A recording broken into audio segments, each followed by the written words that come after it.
Hello दोस्तों, कैसे हैं आप सब। मैं बहुत बढ़िया, होपफुली आप सब भी बहुत बढ़िया होंगे। तो जैसा कि हमने अपनी पिछली वीडियोस में अपने एक चैप्टर को स्टार्ट कर रखा था जिसका नाम था नॉन कॉर्पोरेट एंटिटीज। अभी तक इस चैप्टर से कितने वीडियो आ चुके हैं? 3 वीडियोस आ चुके हैं। पहले वीडियो के फर्स्ट पार्ट में हमने किसके बारे में पढ़ा था? सोल प्रोप्राइटरशिप के बारे में पढ़ा था। वीडियो के सेकंड पार्ट में हमने HUF यानी कि हिंदू अनडिवाइडेड फैमिली बिजनेस के बारे में पढ़ा था। और थर्ड पार्ट यानी कि लास्ट वीडियो हमने किसके बारे में पढ़ा था? मल्टी स्टेट कोऑपरेटिव सोसाइटी के बारे में पढ़ा था। अब जो ये वीडियो आने वाली है वो इस चैप्टर की चौथी वीडियो आने वाली है। और आज जो हम पढ़ने वाले हैं, आज हम पढ़ने वाले पार्टनरशिप के बारे में। किसके बारे में पढ़ने वाले हैं? पार्टनरशिप के बारे में पढ़ने वाले हैं। सबसे पहले समझो पार्टनरशिप का मतलब क्या होता है। पार्टनरशिप क्या होता है? एक बिजनेस का टाइप है। क्या है पार्टनरशिप? एक बिजनेस का टाइप है जिसमें 2 या 2 से ज्यादा लोग मिलकर क्या करते हैं? बिजनेस करते हैं। अब पार्टनरशिप को जो गवर्न करने वाला एक्ट होता है वो है इंडियन पार्टनरशिप एक्ट 1932। यानी कि इंडियन पार्टनरशिप एक्ट 1932 क्या करता है? पार्टनरशिप को गवर्न करता है, जिसके अंदर यह बताया गया है कि मतलब पार्टनरशिप को रजिस्टर करवाना मैंडेटरी नहीं होता है। यानी कि पार्टनरशिप का जो रजिस्ट्रेशन होता है वो मैंडेटरी नहीं होता है। ये टोटली पार्टनर्स के ऊपर होता है कि वो रजिस्टर करवाना चाहे तो करवा सकते हैं, वरना ना करवाना चाहे तो बिना रजिस्टर करवाए भी पार्टनरशिप को कंटिन्यू रख सकते हैं। फिर उसके बाद हम चैप्टर में अभी बहुत कुछ पढ़ेंगे। इस चैप्टर में हम पार्टनरशिप की डेफिनेशन पढ़ेंगे, कितने टाइप के पार्टनर्स होते हैं, कितने टाइप की पार्टनरशिप्स होती हैं, और माइनर पार्टनर बन सकता है कि नहीं बन सकता है। और हम किसके बारे में पढ़ेंगे? फीचर्स के बारे में पढ़ेंगे, और मेरिट्स के बारे में पढ़ेंगे, डीमेरिट्स के बारे में पढ़ेंगे, और पार्टनरशिप डीड के बारे में पढ़ेंगे, और रजिस्ट्रेशन प्रोसेस के बारे में पढ़ेंगे। तो चलिए अपने इस वीडियो को शुरू करते हैं। और शुरू करते हैं किससे? पार्टनरशिप से। सबसे पहले समझो पार्टनरशिप का मतलब क्या होता है। पार्टनरशिप का मतलब होता है कि 2 या 2 से ज्यादा लोग मिलकर क्या करते हैं? बिजनेस करते हैं। और पार्टनरशिप को गवर्न कौन सा एक्ट करता है? पार्टनरशिप को गवर्न करता है इंडियन पार्टनरशिप एक्ट 1932। ठीक है। इंडियन पार्टनरशिप एक्ट 1932 के अंदर पार्टनरशिप की डेफिनेशन क्या होती है? सबसे पहले डेफिनेशन देखें। क्या देखेंगे? डेफिनेशन देखो। पार्टनरशिप की डेफिनेशन है partnership is a relationship between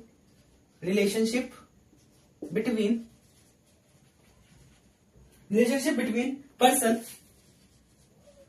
who have agreed to share the profit of a business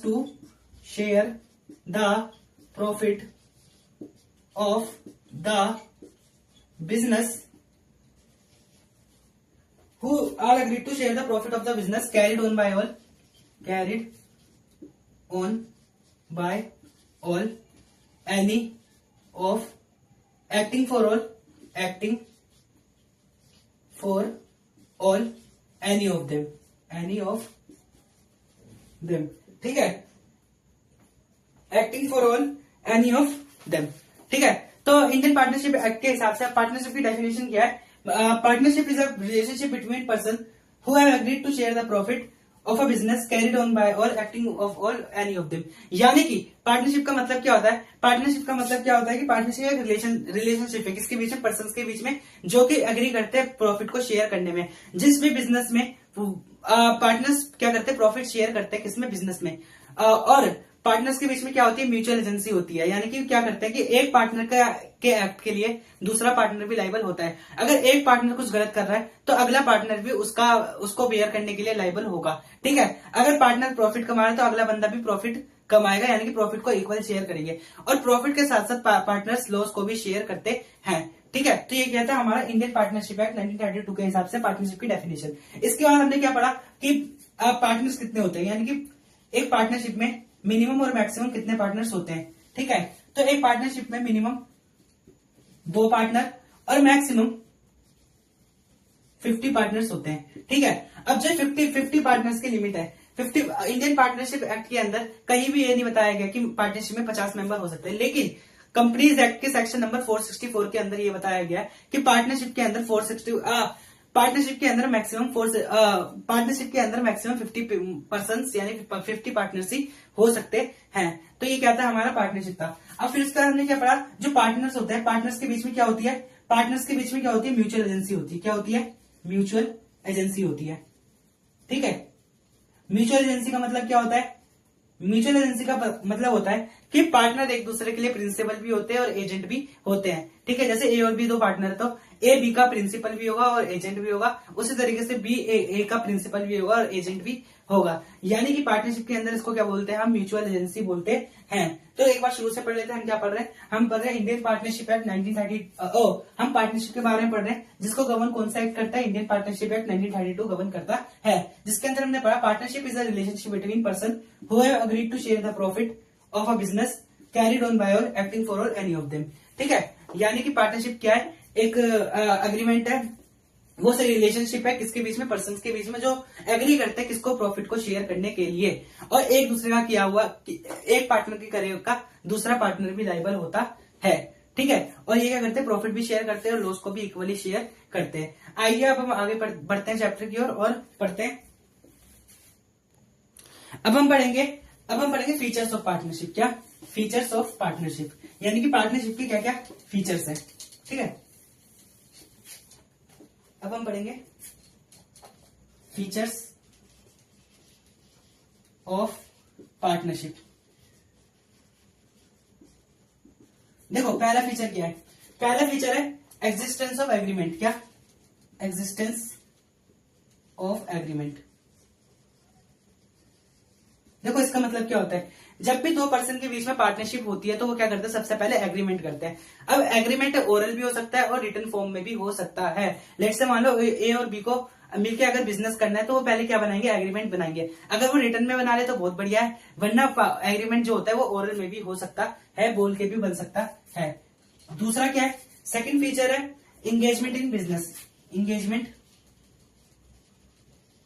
in business, यानी कि पार्टनरशिप में सारे पार्टनर्स इक्वली क्या करते हैं, बिजनेस में पार्टिसिपेट करते हैं और मिलकर बिजनेस को चलाते हैं।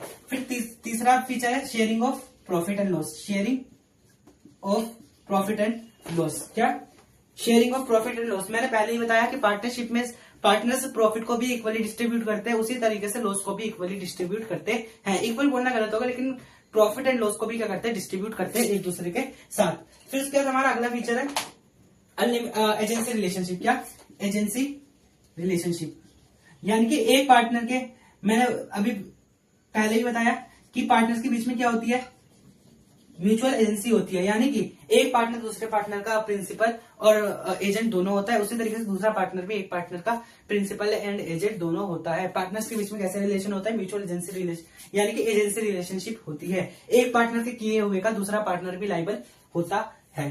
ठीक है, फिर उसके बाद जो हमारा नेक्स्ट फीचर है कॉमन मैनेजमेंट, ये अनलिमिटेड लाइबिलिटी। क्या अनलिमिटेड लाइबिलिटी, यानी कि पार्टनरशिप के अंदर पार्टनर्स की जो लाइबिलिटी क्या होती है, वो क्या होती है, अनलिमिटेड होती है। फिर उसके बाद जो हमारा नेक्स्ट फीचर है कॉमन मैनेजमेंट। क्या कॉमन मैनेजमेंट, यानी कि पार्टनरशिप फर्म में पार्टनर्स क्या करते हैं, फर्म को इक्वली मैनेज करते हैं। फिर उसके बाद हमारा नेक्स्ट फीचर है रजिस्ट्रेशन। क्या रजिस्ट्रेशन। ठीक है, पार्टनरशिप को रजिस्टर कराना टोटली पार्टनर्स के ऊपर होता है। ये कोई मैंडेटरी नहीं है कि पार्टनरशिप के लिए रजिस्ट्रेशन कराना कोई मैंडेटरी नहीं है, ये टोटली पार्टनर्स के ऊपर है। अगर वो रजिस्ट्रेशन कराना चाहते तो करा सकते हैं, अगर वो रजिस्ट्रेशन नहीं कराना चाहते तो वे उनको कोई फोर्स नहीं कर सकता, वो बिना रजिस्ट्रेशन के भी पार्टनरशिप को चला सकते हैं। ठीक है, फिर उसके बाद हमारा नेक्स्ट फीचर है restriction on transferability of share. Restriction on transferability of share, यानी कि अगर कोई पार्टनर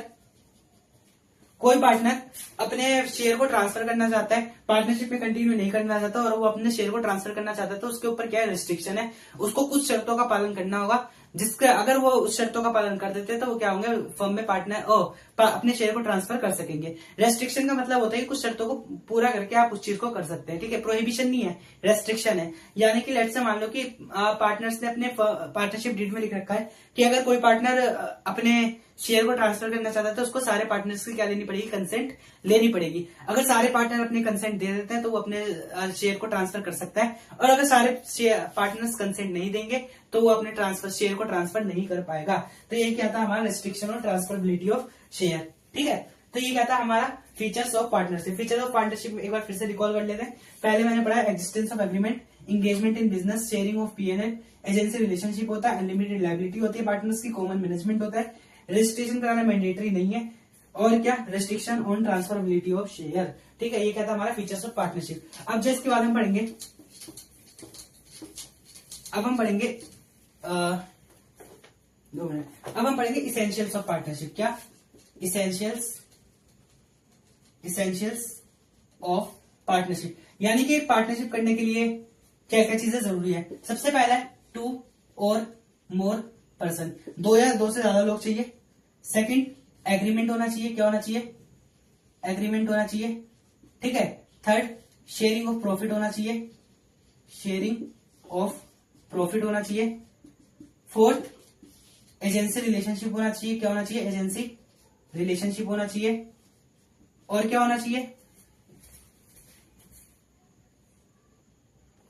और एंड में क्या होना चाहिए, लॉफुल बिजनेस होना चाहिए, लॉफुल बिजनेस होना चाहिए। यानी कि जो बिजनेस कर रहे हैं वो लॉफुल होना चाहिए, इलीगल बिजनेस नहीं होना चाहिए। ठीक है, तो हम क्या पढ़ रहे हैं, इसेंशियल ऑफ पार्टनरशिप। ठीक है, इसेंशियल ऑफ पार्टनरशिप। तो सबसे पहले क्या है, 2 और मोर पर्सन, 2 या 2 से ज्यादा लोग होने चाहिए। उन लोगों के बीच में क्या होना चाहिए, एग्रीमेंट होना चाहिए, शेयरिंग ऑफ प्रॉफिट होना चाहिए, उनके बीच में एजेंसी रिलेशनशिप होना चाहिए, और उनका बिजनेस, जो वो बिजनेस कर रहे हैं वो लॉफुल होना चाहिए। ठीक है, तो ये था क्या हमारा इसेंशियल ऑफ पार्टनरशिप। अब इसके बाद जो हम पढ़ेंगे, इसके बाद हम पढ़ेंगे टाइप ऑफ पार्टनरशिप। क्या, type of partnership, type of partnership. देखो टाइप ऑफ पार्टनरशिप कितने, पार्टनरशिप 2 तरीके की होती है। कितने तरीके की होती है, 2 तरीके की होती है। एक होता है एट विल, यानी कि एक होता है पार्टनरशिप एट विल, और एक होता है पर्टिकुलर पार्टनरशिप। क्या होता है, पर्टिकुलर पार्टनरशिप। ठीक है, देखो पार्टनरशिप एट विल का मतलब क्या होता है, जो पार्टनर विल से अराइज होती है, एग्रीमेंट से अराइज होती है, उसको क्या बोलते हैं, पार्टनरशिप एट विल बोलते हैं। ठीक है, सच पार्टनरशिप एग्जिस्ट होना विल ऑफ द पार्टनर, जो पार्टनर की अपनी मर्जी से अराइज होती है उसको क्या बोलते हैं हम, पार्टनरशिप एट विल कहते हैं। और एक होता है हमारा पर्टिकुलर पार्टनरशिप। पर्टिकुलर पार्टनरशिप का मतलब क्या होता है, जो पार्टनरशिप किसी पर्टिकुलर चीज के लिए हुई हो, पर्टिकुलर टाइम के लिए हुई हो, पर्टिकुलर प्रोजेक्ट के लिए हुई हो, या फिर किसी पर्टिकुलर थिंग के लिए हुई हो, उसी वैसे पार्टनरशिप को क्या बोलते हैं हम, पर्टिकुलर पार्टनरशिप बोलते हैं। इसके एग्जाम्पल में हम क्या लेंगे, जैसे मान लो कि ए है। क्या, जैसे मान लो एग्जाम्पल के लिए ए है, ए को एक टेंडर मिला है कि उसको एक क्या बनानी है, बिल्डिंग बनानी है। ठीक है, ए को क्या टेंडर मिला है कि उसको एक बिल्डिंग बनानी है।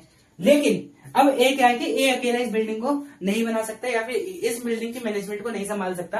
तो ए क्या करेगा, ए पर्टिकुलर टाइम के लिए बी के साथ एक एग्रीमेंट बना लिया कि ये दोनों मिलकर क्या करे, इस बिल्डिंग को बनवा सके।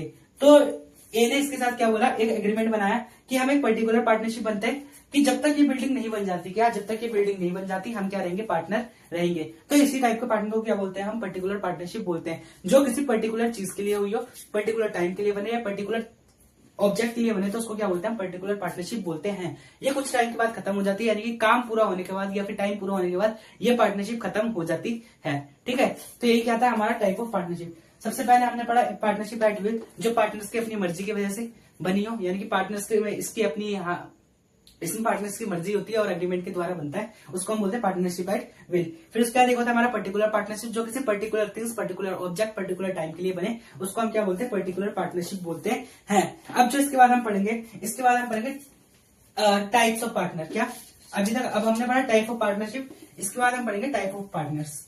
ठीक है, अब हम पढ़ेंगे, खत्म हो गई 2 मिनट। अब जो हम पढ़ेंगे, अब हम पढ़ेंगे टाइप ऑफ पार्टनर। क्या पढ़ेंगे, टाइप ऑफ पार्टनर्स। ठीक है, देखो पार्टनर कितने टाइप के होते हैं। एक होता है एक्टिव पार्टनर। कौन होता है, एक्टिव पार्टनर। ठीक है, दूसरा होता है नॉमिनल पार्टनर। कौन होता है, नॉमिनल नहीं होता, सॉरी। सेकंड होता है स्लीपिंग पार्टनर। कौन, स्लीपिंग, या फिर उसको क्या बोलते हैं, डोरमेंट पार्टनर। क्या, डोरमेंट पार्टनर। ठीक है, थर्ड टाइप होती है नॉमिनल पार्टनर, नॉमिनल पार्टनर। और एक टाइप होती है पार्टनर बाय होल्डिंग आउट। क्या, पार्टनर बाय होल्डिंग आउट।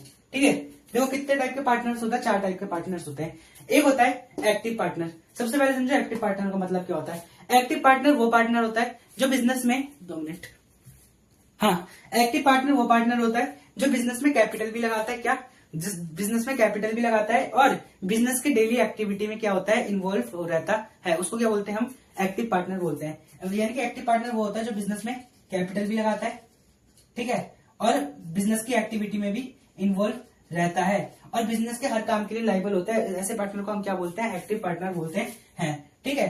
फिर आते हैं हमारे कौन, स्लीपिंग पार्टनर। स्लीपिंग पार्टनर वो पार्टनर होते हैं जो बिजनेस में कैपिटल तो लगाते हैं, जो बिजनेस में कैपिटल तो लगाते हैं लेकिन बिजनेस की एक्टिविटी में शामिल नहीं होते, ठीक है, जो बिजनेस की एक्टिविटी में शामिल नहीं होते उसको क्या बोलते हैं हम, स्लीपिंग पार्टनर या डोरमेंट पार्टनर होते हैं। जैसे मान लो कि मैं किसी के साथ पार्टनरशिप करना चाहता हूँ लेकिन मेरे पास टाइम नहीं है कि मैं उसके पार्टनर में उस बिजनेस में टाइम दे सकूं या काम कर सकूं, तो मैं क्या बोलूंगा कि मैं कैपिटल दे देता हूं, मेरे बिहाफ पे तुम बिजनेस करो, मैं तुम्हारा पार्टनर हूं। तो ऐसे पार्टनर को क्या बोलते हैं हम, स्लीपिंग या डोरमेंट पार्टनर बोलते हैं। यानी कि ये पार्टनर बिजनेस की एक्टिविटी में शामिल नहीं होते, सिर्फ बिजनेस में कैपिटल लगाते हैं। फिर उसके बाद एक होता है नॉमिनल पार्टनर। नॉमिनल पार्टनर वो पार्टनर होता है जो बिजनेस में ना तो कैपिटल लगाए ना तो एक्टिविटी में शामिल हो, लेकिन वो बिजनेस को चलाने के लिए क्या देता है, अपना नाम देता है। लेट्स से मान लो मैं बहुत फेमस हूँ, ठीक है, मेरा नाम आरफिन है और मैं बहुत ज्यादा फेमस आदमी हूँ। अब मेरे भाई को क्या करना है, एक बिजनेस करने का है, तो मैं उसको क्या बोलूंगा, मैं तेरा पार्टनर तो नहीं बन सकता लेकिन तू एक काम कर, तू बस मेरा नाम इस्तेमाल कर सकता है कि मतलब लोगों को ये बता कि मैं आरफिन के साथ मिलकर काम कर रहा हूँ, क्या कर रहा हूँ,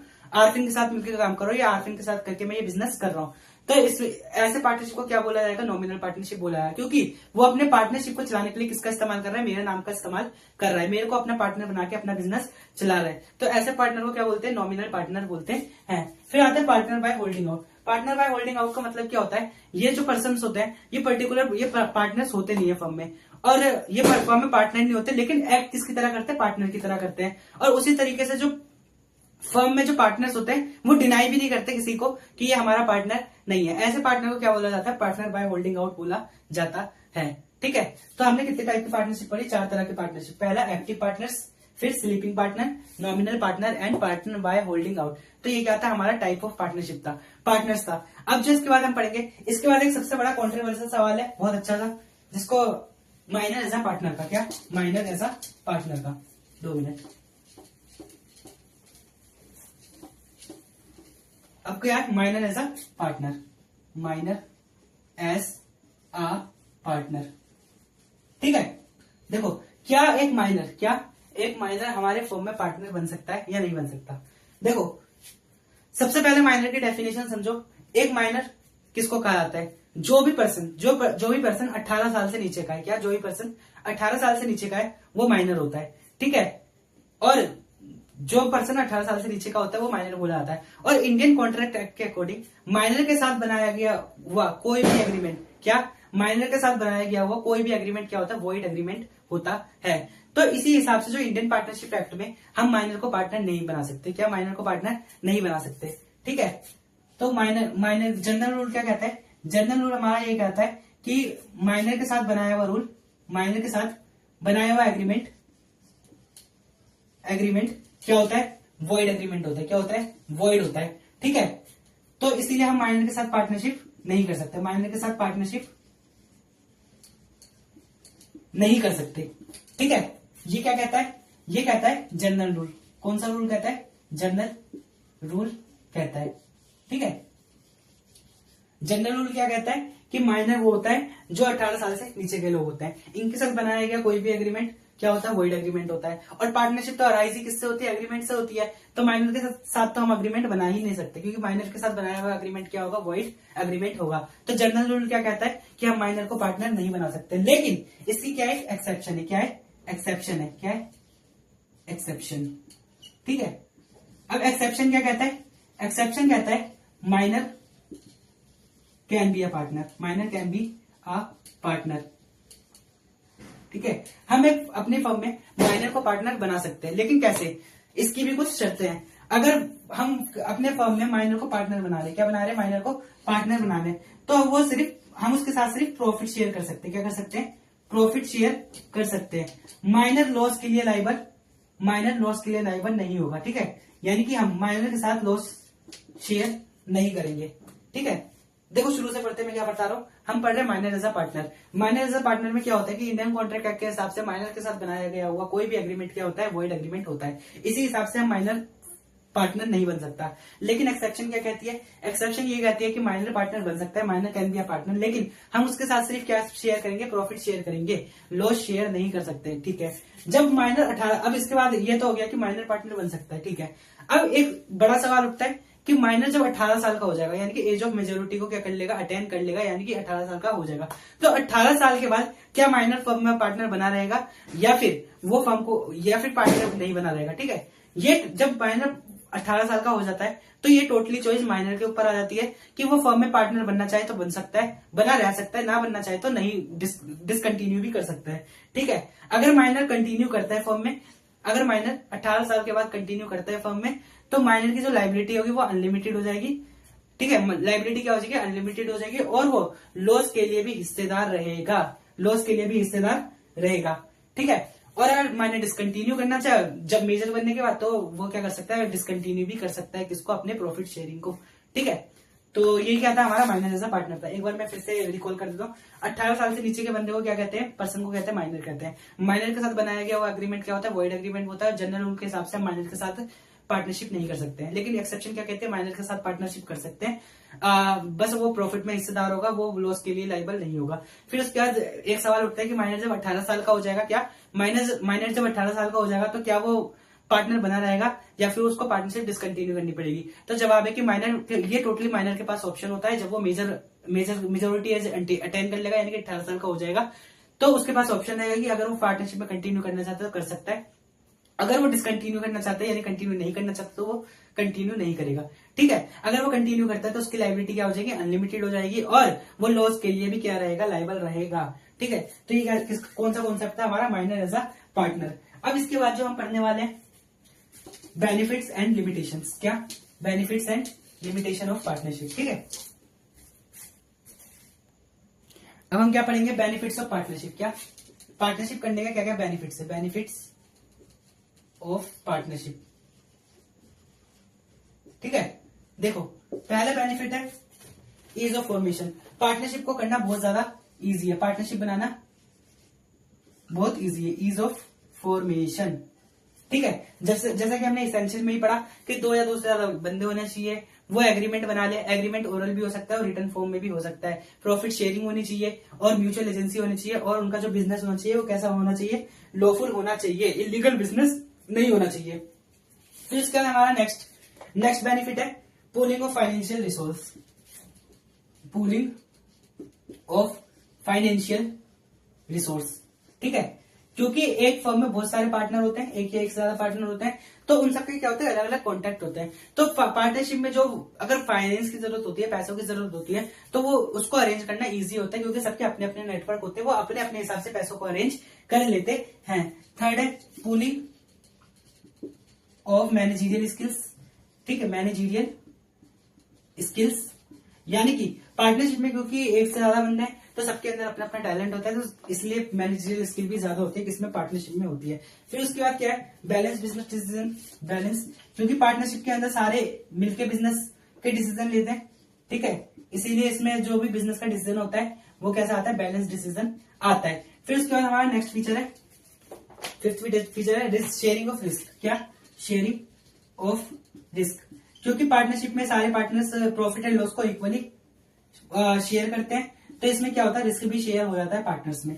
फिर उसके बाद हमारा नेक्स्ट वो है प्राइवेसी बनी रहती है। क्या होता है, प्राइवेसी बनी रहती है। और सबसे लास्ट बेनिफिट है डिवीजन ऑफ वर्क। क्या, डिवीजन ऑफ वर्क। ठीक है, यानी कि पार्टनरशिप में सारे पार्टनर इक्वली काम करते हैं, इक्वली काम करने के लिए लायबल होते हैं, तो इसमें डिवीजन ऑफ वर्क भी होता है, जिससे काम क्या हो जाता है, आसान हो जाता है। तो ये कहता है हमारा बेनिफिट्स ऑफ पार्टनरशिप। अब जो इसके बाद हम पढ़ेंगे लिमिटेशन ऑफ पार्टनरशिप। क्या, लिमिटेशन, यानी कि पार्टनरशिप के क्या लिमिटेशन है। ठीक, 2 मिनट, अब हम पढ़ेंगे limitation of partnership. Limitation of partnership. ठीक है, देखो सबसे पहला है uncertainty of existence. Uncertainty of existence. देखो, क्योंकि पार्टनरशिप एक आर्टिफिशियल पर्सन नहीं है और एक मतलब बॉडी कॉर्पोरेट नहीं है, ये नॉर्मल मतलब पर्सन ही चलाते हैं। और अब लेट से मान लो कि इसके अंदर पार्टनरशिप के अंदर सिर्फ 2 पार्टनर्स है, क्या 2 पार्टनर्स है, और कल को खुदा ना खास्ता क्या होता है कि एक पार्टनर की डेथ हो जाती है, एक्सीडेंट हो जाता है, या फिर वो उसकी ऐसी हालत हो जाती है कि वो बिजनेस को आगे कंटिन्यू नहीं कर सकता, तो पार्टनरशिप को ना चाहते हुए भी क्या करना पड़ेगा, डिसॉल्व करना पड़ेगा, डिसोल्यूशन करना पड़ेगा। इसीलिए इसका क्या होता है, अनसर्टेनिटी होती है एग्जिस्टेंस की। पार्टनरशिप मतलब पार्टनरशिप की कोई गारंटी नहीं है कि ये अभी चल रही है तो आगे भी कंटिन्यू रहेगी। इसीलिए इसका पहला लिमिटेशन क्या है, अनसर्टेनिटी ऑफ एग्जिस्टेंस। जैसे कंपनी एक बॉडी कॉर्पोरेट है, उसकी सेपरेट लीगल एंटिटी होती है, और क्या होता है उसकी परपेचुअल सक्सेशन होती है कंपनी की। इसलिए कंपनी में क्या रहती है, गारंटी रहती है कि पर्सन तो आते जाते रहेंगे लेकिन कंपनी तो कंपनी रहेगी ही रहेगी। उसी तरीके से पार्टनरशिप की क्या होती है, पार्टनरशिप की कोई अलग से पहचान नहीं है, बॉडी कॉर्पोरेट नहीं होती, ये टोटली पार्टनर्स के ऊपर होता है। पार्टनर्स अगर उसको कंटिन्यू करना चाहे तो कंटिन्यू करे, ना करना चाहे तो ना करे, ठीक है। फिर उसके बाद हमारा नेक्स्ट फीचर है, सॉरी नेक्स्ट लिमिटेशन है अनलिमिटेड लाइबिलिटी। पार्टनर्स की लाइबिलिटी क्या होती है, अनलिमिटेड होती है, ठीक है। फिर नेक्स्ट फीचर है pooling of managerial sorry risk of disharmony. क्या, risk of disharmony. Risk of disharmony का मतलब क्या होता है कि आगे जाके पार्टनर्स के बीच में कॉन्फ्लिक्ट होने के बहुत ज्यादा चांसेस होते हैं, कॉन्फ्लिक्ट लड़ाई झगड़े होने के बहुत ज्यादा चांसेस होते हैं। शुरू में तो अच्छे से पार्टनरशिप चल रही होती है, लेकिन फ्यूचर में बहुत सारे चांसेस होते हैं कि पार्टनर्स के बीच में क्या हो जाए, डिसहार्मनी हो जाए। फिर उसके बाद नेक्स्ट फीचर है हमारा डिफिकल्टी इन विड्रॉल क्या of capital. Difficulty in withdrawal of capital, ठीक है। यानी कि अगर एक पार्टनर अपने बिजनेस से अपने कैपिटल को क्या करना चाहता है, विड्रॉल करना चाहता है, तो उसको भी बहुत सारी दिक्कत होती है, फिर डिफिकल्टीज होती है। फिर पांचवा लिमिटेशन क्या है हमारा, लैक ऑफ पब्लिक ट्रस्ट। इसको पहले वाले पॉइंट की तरह पॉइंट से कनेक्ट करके चलो, लैक ऑफ पब्लिक ट्रस्ट।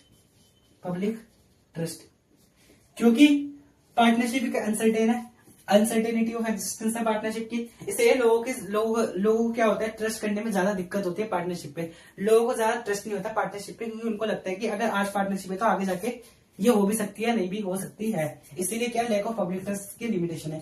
फिर इसके बाद हमारा नेक्स्ट लिमिटेशन है लैक ऑफ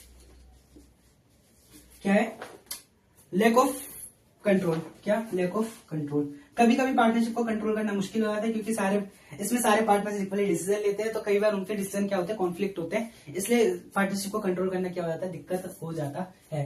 तो हम क्या पढ़ रहे थे, लिमिटेशन ऑफ पार्टनरशिप पढ़ रहे थे। लिमिटेशन ऑफ पार्टनरशिप में सबसे पहले हमने क्या पढ़ा, अनसर्टिनिटी ऑफ एग्जिस्टेंस। फिर इसके बाद हमने क्या पढ़ा, अनलिमिटेड लाइबिलिटी होती है। रिस्क ऑफ डिसहार्मनी, पार्टनर्स के बीच में कॉन्फ्लिक्ट होने के चांसेस होते हैं। Difficulty in withdrawal of capital, यानी कि कोई पार्टनर अगर अपने कैपिटल को विड्रॉल करना चाहता है तो उसको बहुत ज्यादा दिक्कत होती है। फिर लैक ऑफ पब्लिक ट्रस्ट, और नेक्स्ट लास्ट है हमारा लैक ऑफ कंट्रोल। तो ये क्या था हमारा, ये था हमारा लिमिटेशन ऑफ पार्टनरशिप, ठीक है।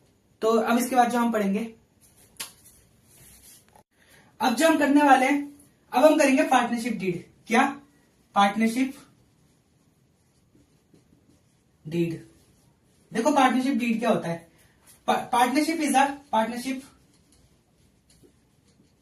Deed is a document which has written rights, duties and liabilities of partner, ठीक है। यानी कि जो पार्टनरशिप डीड होती है, पार्टनरशिप डीड एक तरह का डॉक्यूमेंट होता है। क्या होता है, डॉक्यूमेंट होता है जिसके अंदर पार्टनर्स की क्या लिखी होती है, राइट्स, ड्यूटीज एंड लाइबिलिटीज के बारे में लिखा होता है, ठीक है। अब उसके बाद ये पार्टनरशिप डीड का मतलब समझ गए कि पार्टनरशिप डीड के अंदर क्या लिखा होता है, पार्टनर्स की राइट, ड्यूटीज एंड लाइबिलिटीज है कि पार्टनर्स क्या क्या चीज के लिए लाइबल होंगे, पार्टनर्स के क्या क्या राइट्स वगैरह होंगे, ये चीज किसमें लिखी होती है, पार्टनरशिप डीड में लिखी होती है। अब पार्टनरशिप डीड का कंटेंट क्या होता है, यानी कि पार्टनरशिप डीड के अंदर लिखा क्या क्या जाता है, तो हम क्या पढ़ेंगे, कंटेंट्स, इधर अच्छा सा बनाते हैं ना, कंटेंट्स ऑफ पार्टनरशिप डीड, ठीक है। तो हम क्या पढ़े, contents of partnership deed. Let's say मान लो ये क्या है, पार्टनरशिप डीड है, बड़ा सा बनाते हैं ना, ये क्या है, पार्टनरशिप डीड है, लिख देता उसके अंदर पार्टनरशिप डीड। ठीक है, इसके अंदर क्या क्या लिखा होगा, यानी कि इसके अंदर क्या क्या चीजें लिखी होंगी।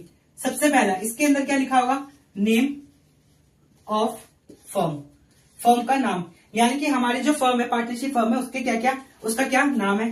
सेकंड चीज में क्या लिखी होगी, ऑब्जेक्ट, क्या कि हमारे फर्म का ऑब्जेक्ट क्या है, यानी कि हम किस चीज का बिजनेस कर रहे हैं, क्या चीज है, क्या ऑब्जेक्ट है हमारे पार्टनरशिप का। फिर उसके अंदर, उसके बाद क्या लिखा होगा इसके अंदर, इसके अंदर लिखा होगा नेचर ऑफ पार्टनरशिप, कि हमारी पार्टनरशिप किस टाइप की है, नेचर ऑफ पार्टनरशिप।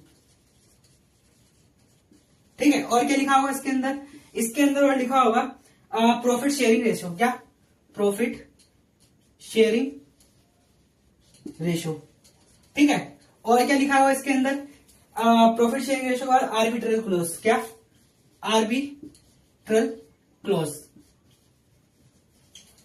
देखो आर्बिट्रल क्लोज का मतलब क्या होता है, पार्टनरशिप के अंदर क्या होता है कि पार्टनरशिप के अंदर डिस्प्यूट्स होने के बहुत ज्यादा चांसेस होते हैं फ्यूचर में पार्टनर्स के बीच में, यानी कि पार्टनरशिप का एक सबसे बड़ा थ्रेट भी यही है कि फ्यूचर में जाकर पार्टनर्स के बीच में किसी न किसी वजह से क्या होता है, डिस्प्यूट हो जाता है। तो उन डिस्प्यूट का पार्टनर्स पहले से ही ध्यान रखते हुए एक आर्बिट्रल क्लोज ऐड करते हैं, किसमें, पार्टनरशिप डीड में। अब आर्बिट्रल क्लोज का मतलब क्या होता है, आर्बिट्रल क्लोज का मतलब ये होता है कि पार्टनर्स ये बोलते हैं कि कल को हमारे बीच में क्या डिस्प्यूट हो जाए, अगर कल को हमारे बीच में डिस्प्यूट हो जाए तो एक वो आर्बिट्रेशन के लिए जगह ढूंढ के रखते हैं कि हम इस जगह पे जाके अपने डिस्प्यूट को क्या करेंगे, सोल्व कराएंगे। आर्बिट्रेशन सेंटर में जाके अपने डिस्प्यूट को सोल्व कराएंगे। आर्बिट्रेशन सेंटर वो सेंटर होता है जिसमें सारे डिस्प्यूट को क्या किया जाता है, सोल्व किया जाता है। तो पार्टनर्स भी वहां पे जाके अपने डिस्प्यूट को क्या करवाएंगे, सोल्व करवाएंगे। तो इसीलिए अपने पार्टनरशिप डीड में क्या ऐड करवाते हैं, आर्बिट्रल क्लोज को ऐड करवाते हैं। फिर उसके बाद क्या क्या होता है पार्टनरशिप डीड में, राइट्स एंड ड्यूटीज के बारे में लिखा होता है, ये तो हमने पढ़ी लिया, राइट्स एंड ड्यूटीज के बारे में लिखा होता है। फिर उसके बाद एडमिशन ऑफ पार्टनर, किसी भी अपने पार्टनरशिप में किसी भी पार्टनर को ऐड होना है, यानी कि किसी भी नए पार्टनर को अगर ऐड करना है तो उसको एडमिशन कराने का क्या क्या प्रोसीजर होगा पार्टनरशिप में, वो एडमिशन क्लोज भी लिखा होता है, उसकी कुछ शर्तें वगैरह होती है, वो शर्तें वगैरह लिखी होती है। और रिटायरमेंट, किसी भी पार्टनर को पार्टनरशिप से रिटायरमेंट लेना है तो किस तरीके से रिटायरमेंट ले सकते हैं, ये भी लिखा होता है। और सबसे लास्ट में डिसोल्यूशन, कि हमारा ऐसी कौन से सर्कमस्टांसेस होंगे कि जिसमें हम अपने पार्टनरशिप का क्या कर देंगे, डिसोल्यूशन कर देंगे, या फिर कब किस टाइम पर आकर हम अपने पार्टनरशिप को क्या करेंगे, डिसोल्व करेंगे। तो एक डिसोल्यूशन के बारे में भी लिखा हुआ होता है। ठीक है, तो और बाकी ये चीजें तो है ही है, बाकी इसके बाद पार्टनर्स की और भी मर्जी होती है, वो और कुछ भी ऐड करवा सकते हैं। तो पार्टनरशिप के क्या क्या कंटेंट, पार्टनरशिप डीड के हम कंटेंट्स कर रहे हैं, तो क्या क्या कंटेंट होते हैं पार्टनरशिप डीड के, नेचर ऑफ फर्म, क्या सॉरी नेम ऑफ फर्म, कि फर्म का नेम क्या है, object, nature of partnership, profit sharing ratio, arbitral close, rights and duties of partner, admission, retirement और डिसोल्यूशन। इन सब कंटेंट्स के बारे में किसमें लिखा होता है, पार्टनरशिप डीड के अंदर लिखा हुआ होता है। तो ये क्या था हमारा, ये था हमारा पार्टनरशिप डीड। अब जो इसके बाद हम लास्ट टॉपिक पढ़ेंगे हम रजिस्ट्रेशन प्रोसेस ऑफ पार्टनरशिप, की पार्टनरशिप को कराने का, अगर कोई भी पार्टनर अपने पार्टनरशिप को रजिस्टर करवाना चाहता है तो उसका क्या प्रोसीजर रहेगा। ठीक है, अब हम पढ़ेंगे क्या, registration process of partnership firm, यानी कि पार्टनरशिप को रजिस्ट्रेशन कराना था उसका क्या क्या प्रोसीजर रहेगा। ठीक है, तो अब हम क्या पढ़ रहे हैं, ये भी बताएं, रजिस्ट्रेशन प्रोसेस, क्या पढ़ रहे हैं हम, रजिस्ट्रेशन प्रोसेस। पार्टनरशिप को रजिस्टर कराने के लिए सबसे पहले पार्टनर को क्या, फॉर्म नंबर 1 को फाइल करना पड़ेगा। क्या फाइल करना पड़ेगा, फॉर्म नंबर 1 को फाइल करना पड़ेगा, किसके पास, रजिस्ट्रार ऑफ फर्म के पास। ठीक है, सबसे पहले क्या कराना पड़ेगा, फॉर्म नंबर 1 को फाइल कराना पड़ेगा, फॉर्म 1 को फाइल कराना पड़ेगा किसके पास, रजिस्ट्रार ऑफ फर्म के पास। फिर उसके बाद स्टेप नंबर 2 में उन्हें क्या कराना पड़ेगा, उन्हें अपने पार्टनरशिप डीड को जमा कराना पड़ेगा, पार्टनरशिप डीड की कॉपी, पार्टनरशिप डीड अभी हम पढ़ के आए, तो उनको अपने पार्टनरशिप डीड की कॉपी जमा करानी पड़ेगी।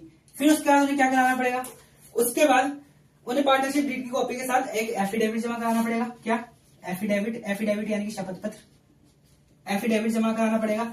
फिर उसके बाद उन्हें प्लेस ऑफ प्रूफ, क्या प्लेस प्रूफ, यानी कि वो किस जगह पर क्या किस जगह पर पार्टनरशिप कर रहे हैं इस चीज का प्रूफ उन्हें देना पड़ेगा, यानी कि कहाँ पे वो अपना बिजनेस खोलेंगे, फर्म को खोलेंगे, उस प्लेस की सारी इन्फॉर्मेशन देनी पड़ेगी। अगर वो वो उनकी अपनी पर्सनल जमीन है तो उसकी इन्फॉर्मेशन देनी पड़ेगी। अगर वो जमीन रेंट पर है या फिर वो जगह रेंट पर है तो उसको रेंटल एग्रीमेंट वगैरह दिखाना पड़ेगा, यानी कि प्लेस ऑफ प्रूफ दिखाना पड़ेगा। फिर उसके बाद हमारा नेक्स्ट क्या और क्या क्या जमा कराना पड़ेगा, उन्हें क्या जमा कराना पड़ेगा, एक स्टेटमेंट जमा करानी पड़ेगी, जो कि किसके सारे पार्टनर्स के द्वारा साइन की गई होगी, साइन बाय ऑल पार्टनर्स, ठीक है। यानी कि फर्म में जितने ही पार्टनर है सबके द्वारा साइन की हुई एक स्टेटमेंट को जमा कराना पड़ेगा। और उसके साथ साथ उन्हें पैन कार्ड जमा कराना पड़ेगा, अपना पैन कार्ड जमा कराना पड़ेगा। और फिर उसके बाद उन्हें क्या जमा कराना पड़ेगा, current account balance, current account bank की इंफॉर्मेशन देनी पड़ेगी, ठीक है। फिर उसके बाद क्या होगा, ये सारी इन्फॉर्मेशन वो रजिस्ट्रार ऑफ फर्म के पास देंगे। रजिस्ट्रार ऑफ फर्म सबकी इंस्पेक्शन करेगा, सब सारे डॉक्यूमेंट्स को चेक करेगा और फिर अपने कुछ दिनों के बाद अपनी इंटीमेशन देगा कि पार्टनरशिप फर्म बन सकती है या नहीं बन सकती है। ज्यादातर चांसेस है पार्टनरशिप फर्म बन जाते हैं इतने रजिस्ट्रेशन प्रोसेस के बाद, ठीक है। मतलब पार्टनरशिप फर्म क्या हो जाती है, रजिस्टर हो जाती है किसके पास, रजिस्ट्रार ऑफ फर्म के पास। सबसे पहले क्या कराना पड़ता है, फॉर्म नंबर 1 को फाइल कराना पड़ता है किसके पास, रजिस्ट्रार ऑफ फर्म के पास। फिर उसके बाद हमें पार्टनरशिप डीड बनानी पड़ती है और पार्टनरशिप डीड की कॉपी जमा करानी